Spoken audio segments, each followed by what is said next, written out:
My name is Nate Windman, and in this talk I would like to introduce you to the founder of the Unification Principles and the Unification Movement and explain a little bit about the life of the Reverend Sun Myung Moon. Now, who is this man, the Reverend Moon? He's been involved in projects throughout the world, also controversy. Who is this man that at his 70th birthday in 1990 was visited by 4 young ballet artists from the Soviet Union who joined with his own daughter-in-law in a special ballet performance? At this birthday party, at his 70th birthday, the Reverend Sun Myung Moon, in a speech, said, 10 years from now, we will reach the year 2000. The task I have before me is to see whether I can achieve world peace before that time. Once again, who is this man that would take upon himself the responsibility to, before the next century begins, work toward the accomplishment of world peace? That's what I'd like to discuss and share with you now. Sun Myung Moon was born in 1920 in what is today North Korea. He was born to a middle-class family and in a nation which is primarily Buddhist and Confucian. As you already know, the Korean nation during this time was occupied by the Japanese. So it was a time of tremendous suffering for the Korean people. In 1930, at the age of 10 years old, Sun Myung Moon's parents converted to Christianity. Now, this was at a time when everything from the West was hated by Japan. Christianity itself had been outlawed by the Japanese government. The church had moved underground in Korea, and under these terrible circumstances of oppression, this young man's parents converted and became Christian themselves.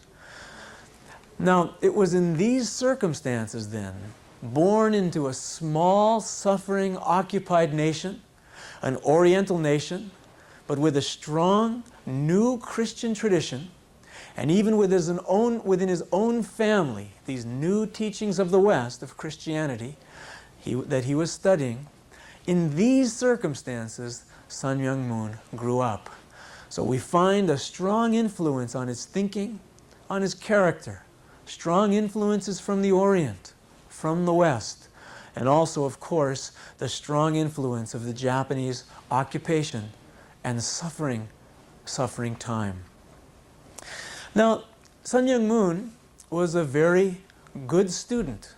He was a very bright young man, and he was a very socially concerned person. And as a young man, he felt somehow he was destined to accomplish something special in his lifetime. And being one who was doing very well at school, he felt maybe he could become the world's smartest man. And he determined himself to get many doctorate degrees, many PhDs, in the hopes of somehow becoming special in this world. But as he progressed through his teenage years, there were many other problems that came to his attention, his concern, especially about man's inhumanity to his fellow man.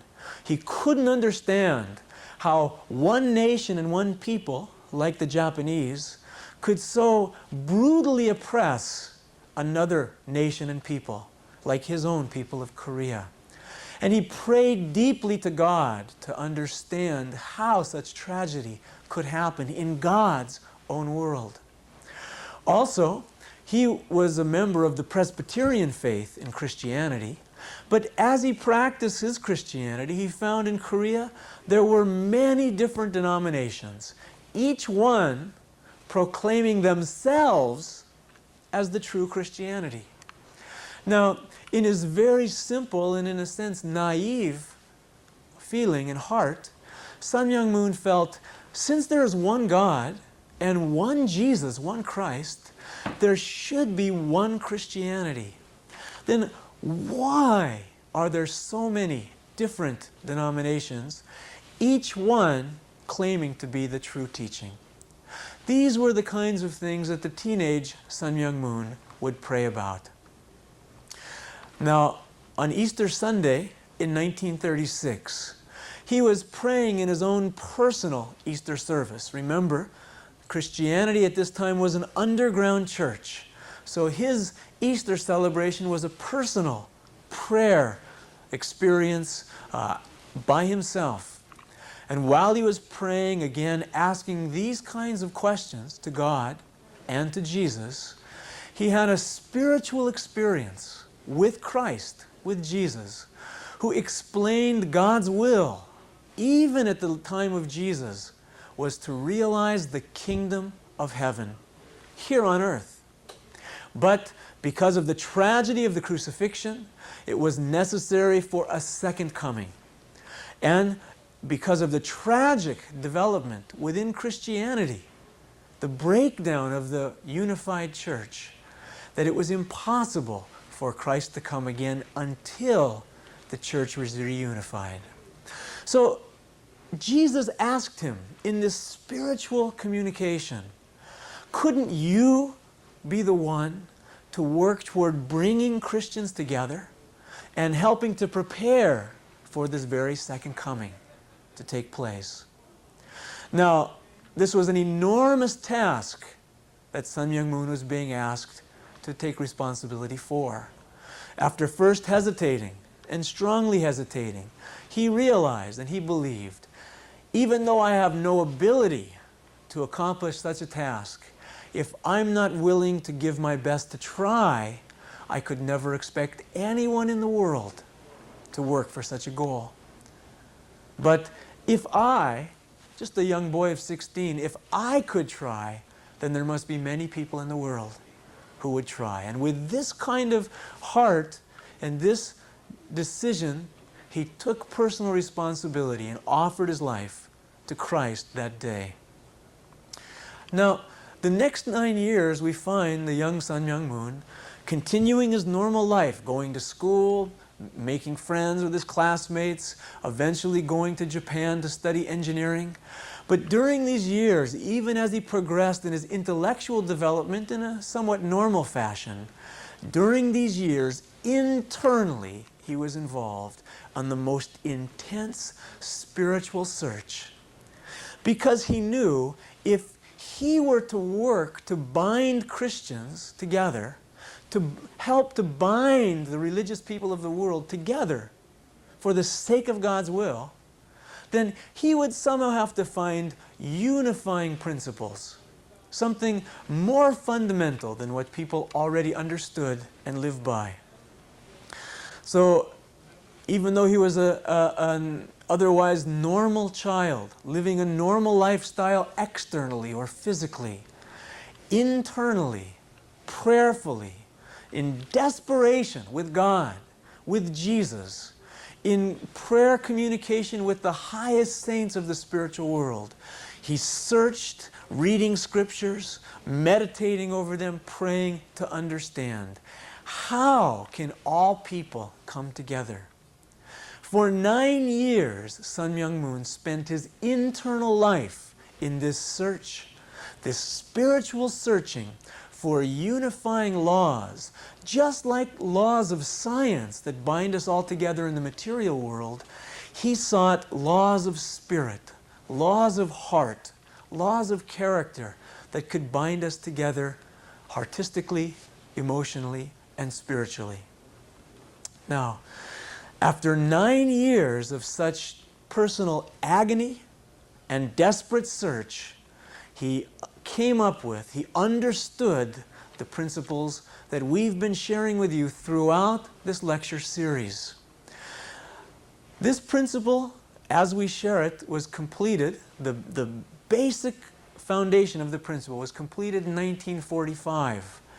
And that was a time in Korea of great celebration, as well as throughout the world, Because 1945 saw the end of World War II, and with it, the liberation of Korea from its terrible bondage of slavery and oppression under Japan.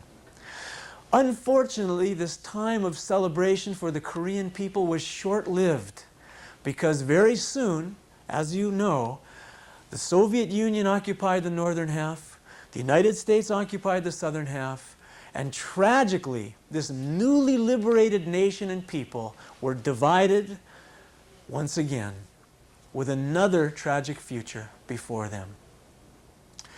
Now, once he understood these principles, once he presented his understanding to God, and once he was tested by God, actually God even denied to Sun Myung Moon the validity or truth of these principles. But Sun Myung Moon expressed in his heart, if these teachings are not true, then there is no truth that can bind man together. With this kind of confidence, he prayed to God and offered these principles. And with that heart, with that conviction, God then said, yes, you are right. This is the idea and understanding that can bring all Christians, all religious people, and ultimately can bring all peoples and nations together as a one-world family. From that point, Sun Myung Moon began proclaiming or teaching these principles to anyone willing to listen. His desperate heart was now to make this understanding known to all the people of Korea and from Korea throughout the world. Now, Sun Myung Moon began teaching in the South, and then in 1946 moved into North Korea. The capital of North Korea, Pyongyang, at that time was known as the Jerusalem of the East, because it became a spiritual center for Christianity, Buddhism, and Confucianism. God had given tremendous revelation to the Christian community of North Korea, prepared them in the utmost detail for the time of the Second Coming. And now Sun Myung Moon went there with the hope that this teaching could help complete that final preparation for the Second Coming of Christ. Now he went there with this heart and that in mind, and many people responded to the principle, young and old alike. Many of the young people of Korea began to follow him, studying the ideas, and became teachers of these principles themselves. But very soon, the established Christian community became upset with the young preacher, Sun Myung Moon, because many people were leaving their churches and joining with Sun Myung Moon's new teaching, which these Christian ministers called heretical. They were threatened by this new teaching, threatened by this young preacher's popularity, and they discussed amongst themselves, what can we do about this Moon Sun Myung problem? Their decision was to turn him over to the communist police as a South Korean spy. Now, of course, they had no evidence for this, but he was a threat to them. He was a nuisance, a problem for them, and this was their way to solve this problem. So Sun Myung Moon was arrested, taken to the police station, and believing him to be a spy, the communist police began torturing him, trying to find out why was he in North Korea? What was he doing for the South Korean government? But he each time said, I am a man of God, I am teaching God's will and bringing God's message, and I represent no government, no political organization. Now, the North Korean communist police continued their torturing, trying to get some truth from him about his being a spy, and they could not. And after a series of tortures, they decided to try their final torture. And this final torture is called the dancing crane. And in this torture, Sun Myung Moon's hands were bound behind his back. He was raised up by this rope, hauled up, hung by his arms, hung off the ground, and then the Communist Guard took a long steel pipe and began beating Sun Myung Moon in his chest. And with his ribs spread apart by this form of torture, hanging there, his internal organs exposed to the beating, very quickly his internal organs were damaged, he began bleeding inside, and very soon after this fell into unconsciousness. The communist police intent in this kind of torture is quite simply confess or die. When the officer saw that Sun Myung Moon had passed out, believing him to have died by choking, drowning in his own blood, which was now pouring out his mouth, the guard lowered him down, and his naked, bloodied, beaten body was thrown out the door of the police station into the winter snow. For Sun Myung Moon, for his young movement, and for all the world, it was fortunate that he was tossed into the snow, which slowed down the bleeding and gave him enough time for his followers, who every day came looking for him, to find him in the snow and take him to their home and nurse his broken body back to health. For several days, Sun Myung Moon lay in a coma. He was completely unconscious to anything outside of his own mind, of the physical world. But later he would testify that during that time, he repeated to himself over and over again, Heavenly Father, God, I know you did not bring me here to die. I did not come to die. With this internal determination to live, he survived the coma, and within a little more than a month, he was out once again teaching in North Korea. But once he began teaching again, the very same problem occurred with the North Korean Christian community, particularly the most popular Christian leaders. Again, many people heard the message of the young Sun Myung Moon. They liked these unification principles, especially understanding that now is the time that Christ can come to Korea as the chosen nation of God. This was the fulfillment of the Christian prophecies of the 20th century. So they responded deeply to these ideas, but the ministers said, no, various ideas are different, and you're not teaching mainline true Christianity. They felt threatened by him and his popularity, and again, they went to the communist government, this time the national government, and they told them that he's a spy, he's a public nuisance, he's a problem, he must be gotten rid of. So, again, the communist authorities arrested him upon the advice of the Christian ministers, and he had a trial and was found guilty of disturbing the peace.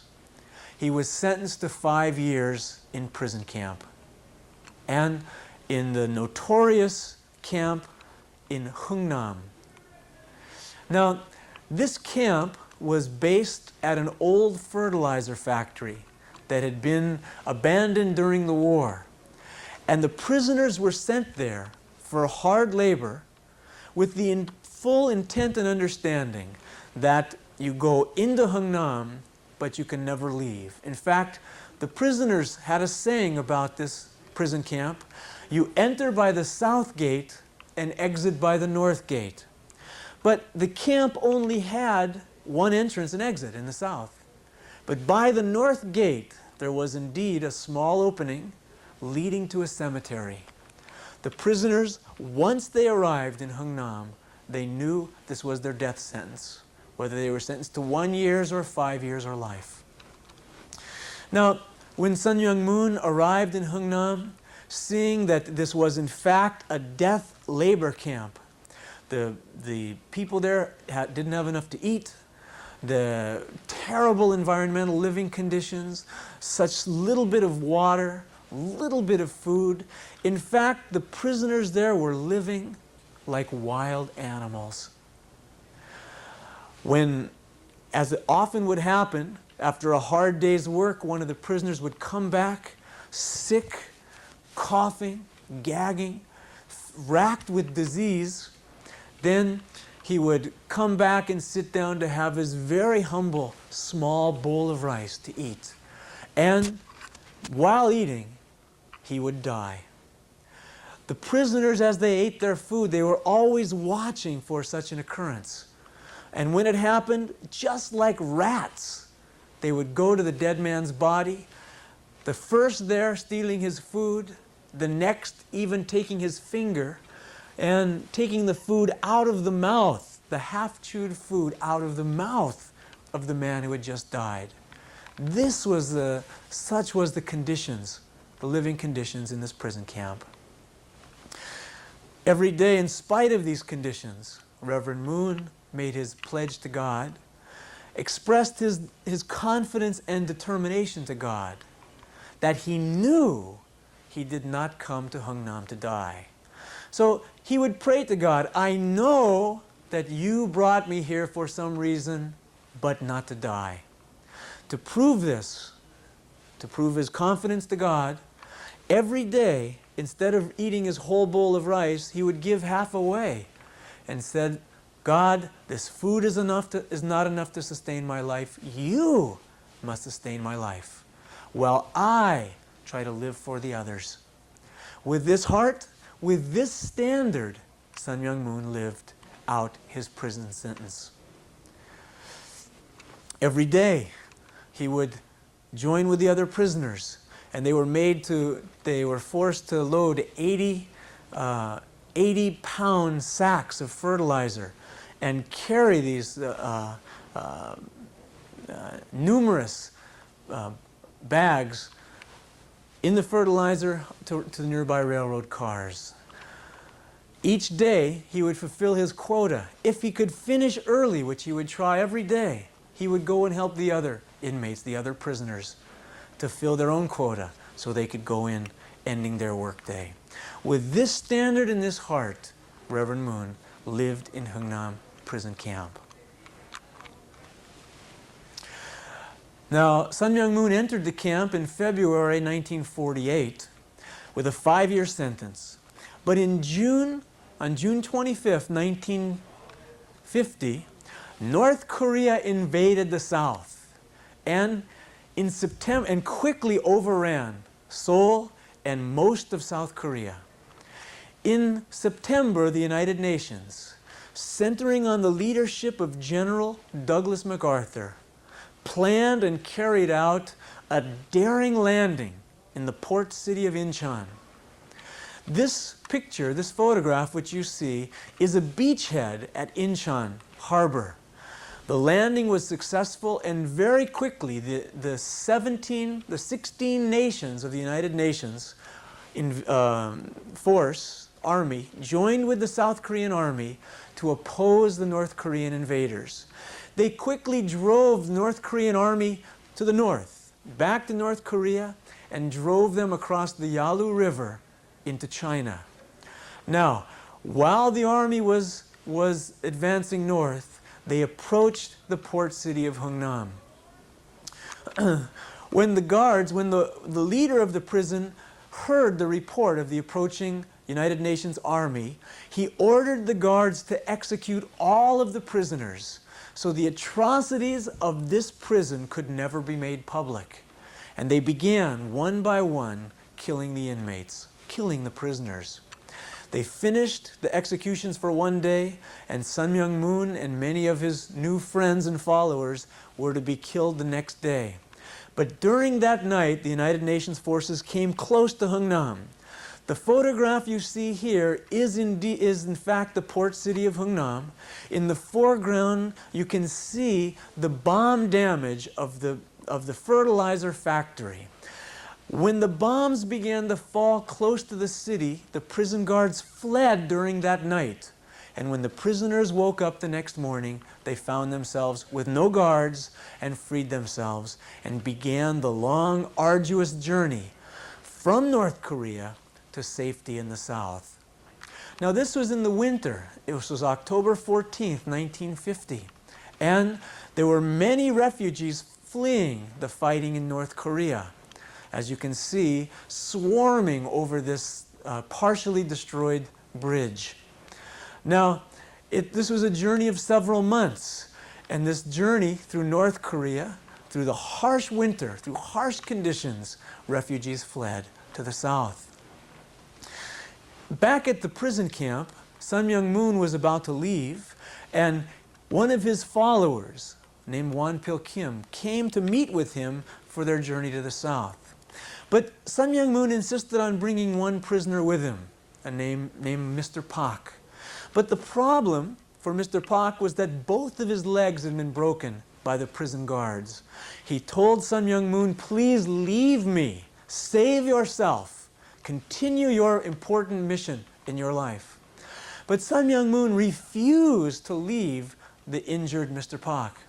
And telling Wonpil Kim to help find some form of transportation, they obtained a bicycle, they put Mr. Pak on the bicycle, and the three men together, side by side, began the journey south to safety. During certain times, they had to go over small paths, over steep mountain paths, because the main roads were occupied by the fighting, warring armies. So it was a very difficult course, carrying Mr. Pak on the bicycle, often even carrying him on their back as they traversed mountain passes. Now, at one point they heard that there were some rescue boats taking refugees from North Korea down to the safety in the south. And they went to the coast, and a few kilometers off the coast is where the boats were loading. So they had to walk through the water, but of course Mr. Pak could not walk. This picture which you see was taken by a United Nations photographer who just happened to catch Sun Myung Moon carrying Mr. Pak on his back with their possessions the few kilometers out to the rescue boats. Unfortunately, as they approached the boats had already been filled to capacity and began to depart, and there was no room left for any more passengers. Then they had to turn around and make the journey back to the shore and continue their journey to the south. After several months avoiding the warring armies, going through back roads and back paths over hills, finally they were able to arrive at Seoul, where Sun Myung Moon and Wonpil Kim left Mr. Pak in good care, and then they continued their journey down to the very south of Korea, to the port city of Busan. It was here in 1950 that Sun Myung Moon began his ministry, began his projects, began his work all over again. With his one loyal follower remaining, Wonpil Kim, together they once again began teaching these unification principles that we are now able to study. During this time, the arduous time of carrying Mr. Pak, even though Mr. Pak said, "Please leave me behind," Sun Myung Moon later shared his heart, his feeling. "Of course it is difficult to carry this man with us. If I thought practically, of course, I should leave him behind. But this man is not just one man, as precious as one life is, but to me, Mr. Pak represents all mankind. The task I have taken in my life is to be the person, to find the teaching and be a teacher, to help bind all people together, to bring God back to mankind, to prepare mankind for the second coming, and for universal salvation of man. If I can't save even one person's life, how could I fool myself to think I could live for the sake of God and mankind?" So Sun Myung Moon, as he carried Mr. Pak, in his heart, in his mind, he was carrying mankind from danger, certain death in North Korea, to freedom, to liberation, to new hope and new life in the South.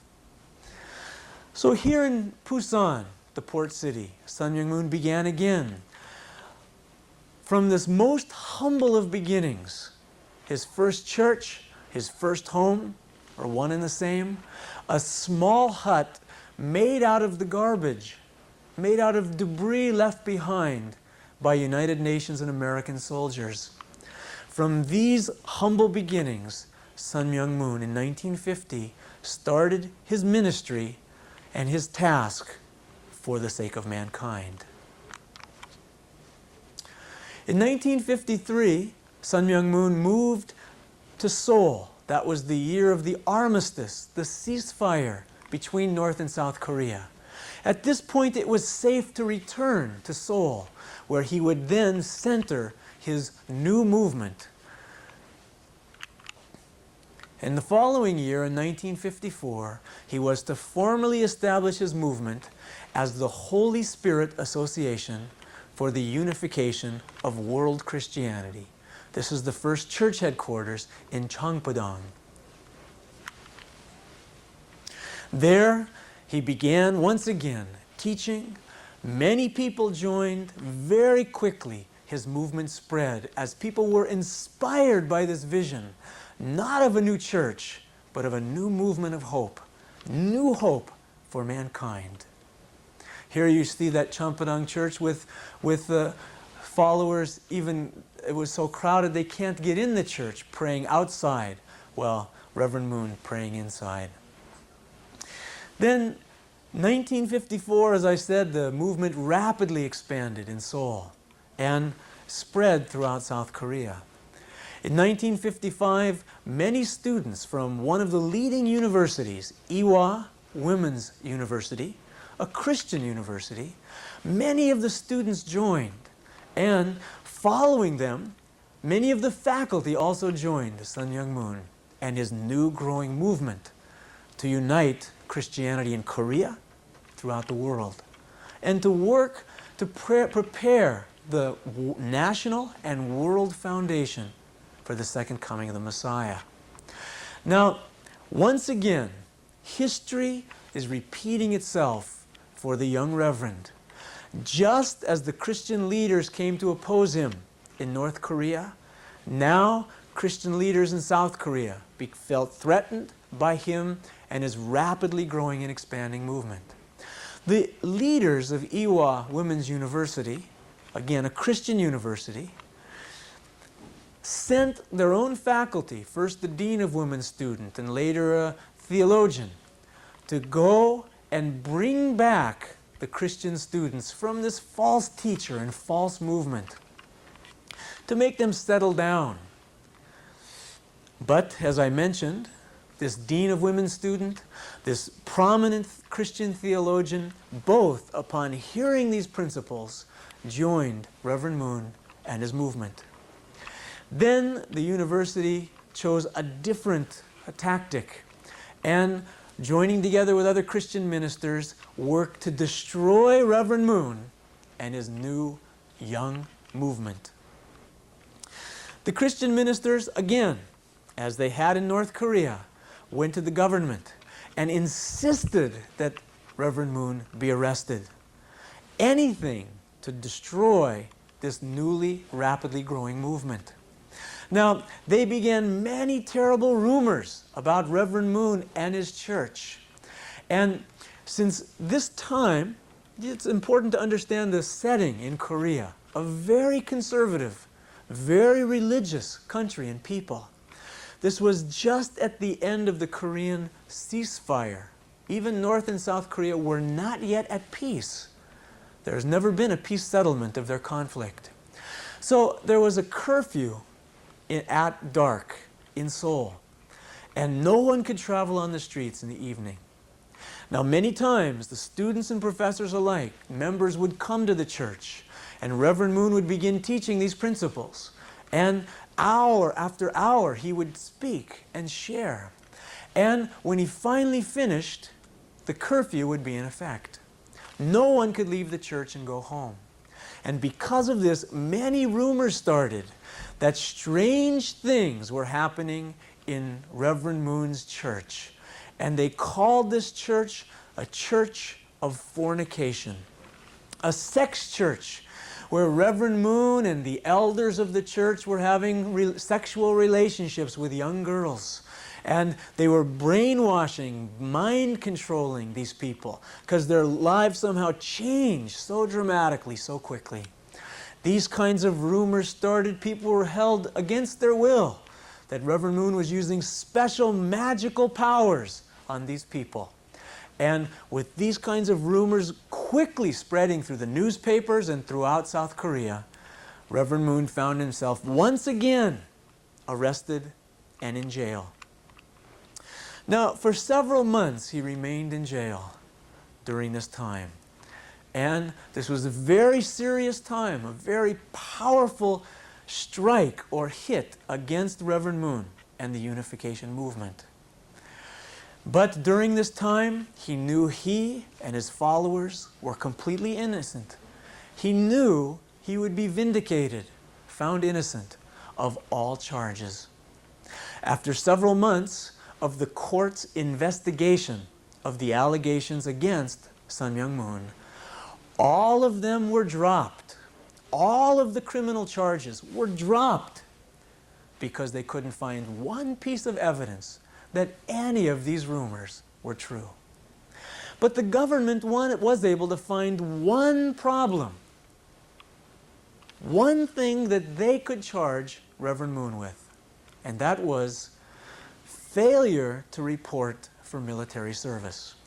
So it seems that the government had called him to come to the military, and he never arrived, he never showed up.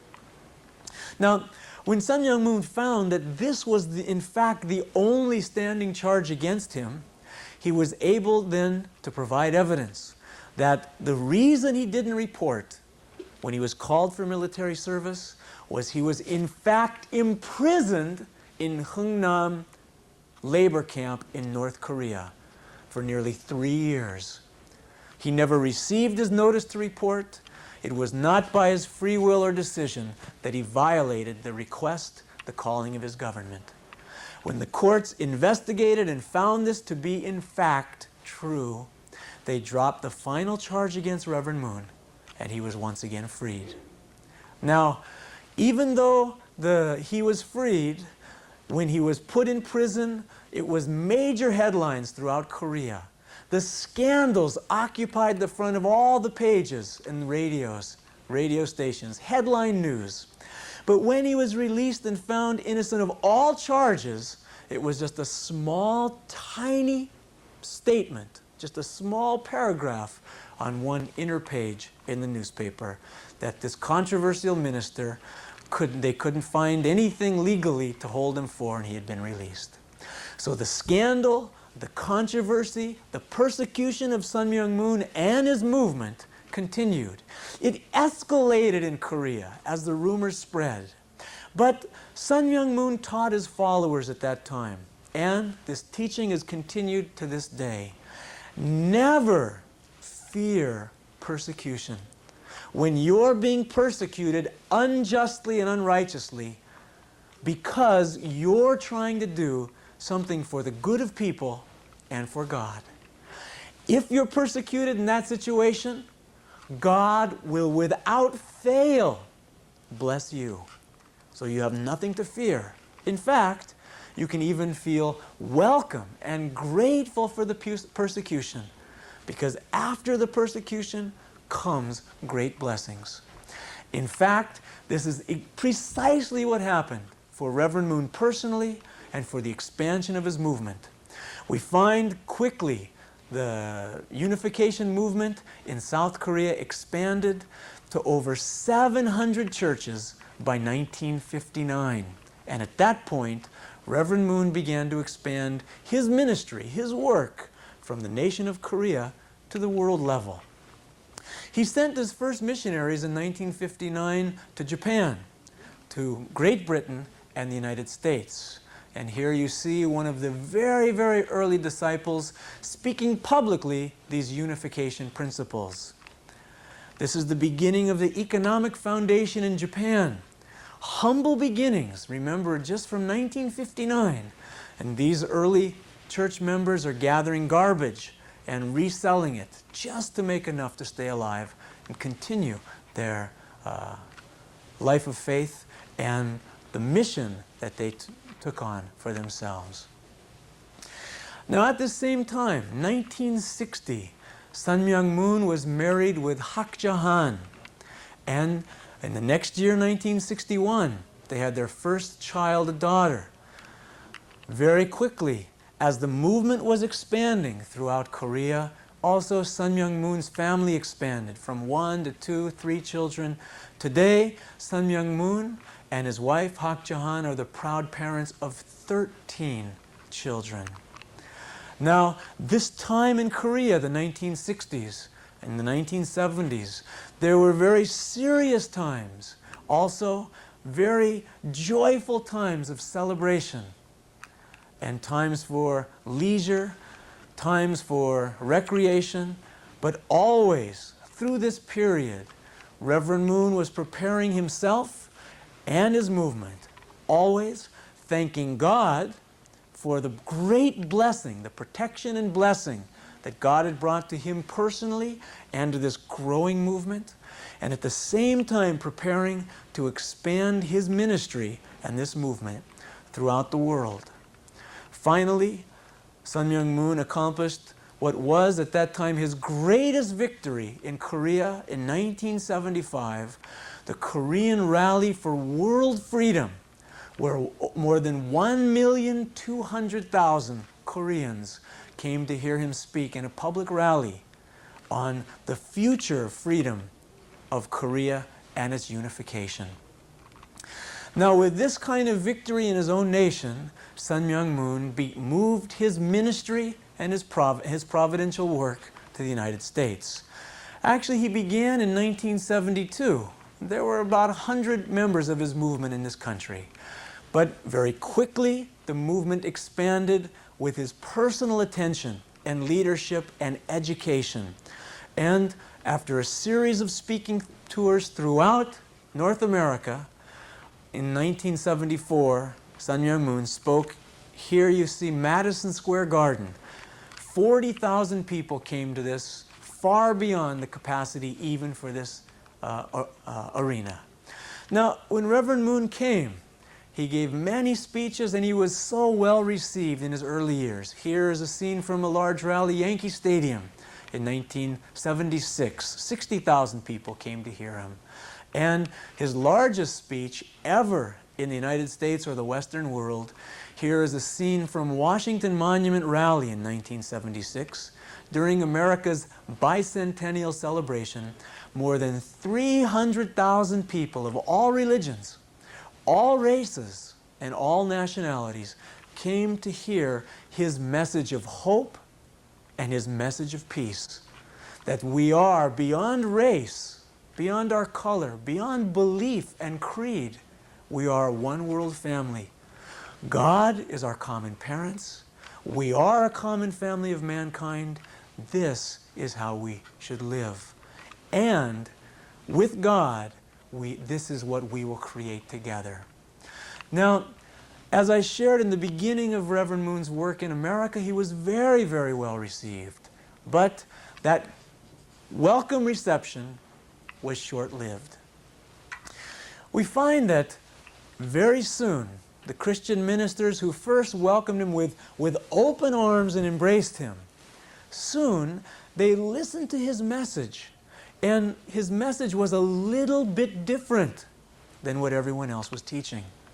Because he began to speak of a new hope and a new future for Christianity. And he said Christianity is in crisis. And Christianity needs a new reformation of the spirit, of the Christian spirit. And he came to America to bring this message, to try to help to wake up Christianity in America and help Christianity and America fulfill its hope and great promise in God's providence. But as more and more people joined Reverend Moon and his movement and came to be inspired by these teachings, once again, history repeats itself. The very same persecution, the sex church, the brainwashing and mind control, all these same things which were disproven in Korea now emerged in America. And with these rumors and scandals, Christianity and the Jewish leaders, and together with the government, they began to strike Sun Myung Moon and the unification movement. As I shared earlier, as he and the movement have been hit, they have only prospered and grown and developed. It's so tragic that Reverend Moon came to America with a message of hope, that so many humble people, so many open-minded people received this message, and it filled their hearts and their hope. It re-inspired their ideals and idealism for the future. But established Christian churches and Jewish temples and synagogues and leaders, the government itself, business leaders, as crime lords, crime leaders began to hear his message and see that he was inspiring people to give up drugs, give up a licentious, a promiscuous way of life. As they saw this and his determination to end the corruption in American society and solve problems like the drug problem, then these forces came against him. Using the media, newspapers, radio, television, tremendous persecution came against Reverend Moon and this movement. Now, exactly as I shared, history repeats itself, and the more he was hit, and the more his movement was hit and persecuted, the more it grew, expanded, and prospered. Finally, in 1981, Reverend Moon shared that it was no longer possible to focus his ministry in the United States, that it's time now to move throughout the world and help people throughout the world. So his specific responsibility, what he could do, is complete in the United States. And he left.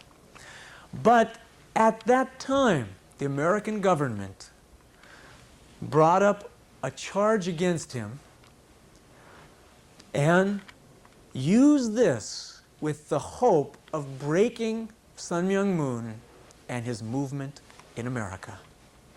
Now, what had happened is the Christian ministers of the 1970s, Christianity and Judaism alike, because they could do nothing to stop Reverend Moon, they asked the government, please, you must find something and destroy him. And the government investigated everything about the movement but could find nothing illegal. And after several years of investigation, finally they found one point to accuse him about. And this concerned the payment of his personal taxes in his first 3 years in America, 1972 through 74. So the government made up a case, pure government persecution of Reverend Moon.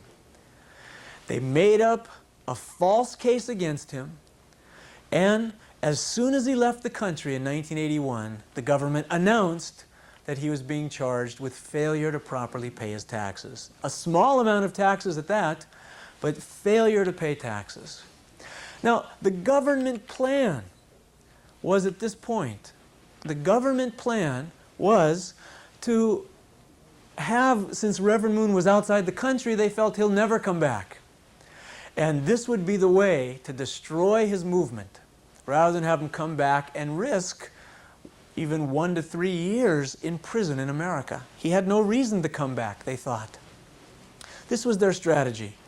But as soon as Sun Myung Moon heard the charges against him, he immediately changed his plans and he returned to America to answer to the court and plead, I am not guilty. He knew of his innocence, absolutely. So he returned for the sake of America and for the sake of America's future. He did not want America to falsely accuse him and just leave it at that. He came back to resolve this case and stood trial. After several years during this trial, first a criminal trial, and then an appeals trial, and then having been found guilty by the court for a crime that he did not commit, but through government persecution, he found himself approaching the Supreme Court of the United States. Now, at this time, an amazing thing had taken place, because, as I shared in the 70s, American Christianity was against Reverend Moon. They said his message was heretical. It was a new teaching and not traditional Christianity. And they wanted to destroy him. Some ministers even called Reverend Moon, said, "This is the Antichrist, the one who is to come to oppose Jesus in the last days." Well, by the 1980s, these Christian ministers felt very differently. And once they realized how the government could attack someone for his teachings, that alone, they also knew he was an innocent man. In the 70s, they pushed the government to get him out of the country. But in the 80s, they realized that using the government to limit Sun Myung Moon's religious liberties would also, in fact, be possibly, in the future, used against any one of them if their own position became unpopular. So they changed concerning Reverend Moon. In fact, before he entered prison, he said, "I don't fear or regret having to go in prison in America. This will now be my 6th time to be in prison. But I go into prison knowing, as I go in, Christianity, who opposed me in the past, will completely change. It will unite together through this, and when I come out of prison, America will have a renewed movement of spirit, a spiritual reformation in Christianity." This is precisely what happened even before Reverend Moon entered the prison. A national movement for religious liberties began, centering on men like the leader of the Southern Christian Leadership Conference, the Reverend Dr. Joseph Lowry. This organization is the one founded by the Reverend Martin Luther King Jr. back in the 1960s. But this was a movement of religious people, religious leaders from all denominations, from all backgrounds. Now they were pushing the Supreme Court, don't let Reverend Moon go to prison. Don't let a minister be imprisoned, not for tax evasion, but simply because of an unpopular teaching. Unfortunately, the Supreme Court did not hear this case, and Reverend Moon was in prison in 1984. He's not the first religious leader imprisoned in America for his beliefs. When we just go back to the 1960s, that very same Martin Luther King Jr. spent his adult life in and out of prisons, persecuted, imprisoned for his message, which was simply one of racial equality, equality of all people before God, which is written in the American Constitution. In people like Gandhi in the world level, who also brought a new idea, but at the same time an old idea. Peaceful change, not through violence, but we must have a world of peace and love. Spent his adult life in prison. And in the Soviet Union in the 20th century, we have so many untold, unnamed people imprisoned for crimes they never created. In the West, one of the famous is Solzhenitsyn, who spent so many years in prisons for simple writings that today the world knows to be true. But in his time in the Soviet Union, again, an enemy of the people, an enemy of the state. This is how he was considered. And the ultimate man of faith, of love, the ultimate religious leader with a new idea, Jesus himself, was accused of being a blasphemer, of being an instrument of Beelzebub, of using demons. He was imprisoned not just imprisoned, but executed for his faith. It is in this tradition of religious leaders who stood up to call for change, to bring mankind back to God, in that tradition that Reverend Moon went into prison. Just before going to prison, there was a special Senate investigation on government intrusion into religious liberty. The Senate chairman is Senator Orrin Hatch. Here, Reverend Moon is shaking hands with another minister falsely accused and persecuted by the American government. And here with Senator Hatch, Reverend and Mrs. Moon, just before going into prison. Reverend Moon now was in prison from the summertime of 1984 until 1985. Here, communicating with his wife, no longer able to freely travel during this 13 months imprisoned. But he was not defeated by his 6th time in prison in so many different nations in this world. In fact, he continued his work expanding projects throughout the world, expanding his world work. Again, he knew during these prison years this was not a time of shame, it was not a time of defeat, but it was in fact a time where he and the Christian community in America, the people of America, were making a foundation for victory for this country. That he would be the representative, sacrificing himself once again, imprisoned, but on that foundation, a renewed Christianity and Christian movement, a new unification of people in America, a new hope for the nation itself. When Reverend Moon was freed after 13 months of prison, many ministers came to the prison itself, embracing him, thanking him in tears for him representing them, going to jail for them and for American Christianity. And here you see this embraced by ministers, theologians, religious leaders from every walk of life in America. Again, Reverend Moon left prison not a defeated man, defeated by shame, but a victorious man who continues his course, a righteous course for God and God's will. The conclusion of this prison time was a great press conference by ministers, black and white, liberal and conservative alike, proclaiming the victory of Christianity over government oppression, proclaiming the victory of God in America. From this press conference, the participants went to a welcoming banquet called the God and Freedom Banquet. 1,800 Christian ministers welcomed Reverend Moon and thanked him for his sacrifice of his prison year.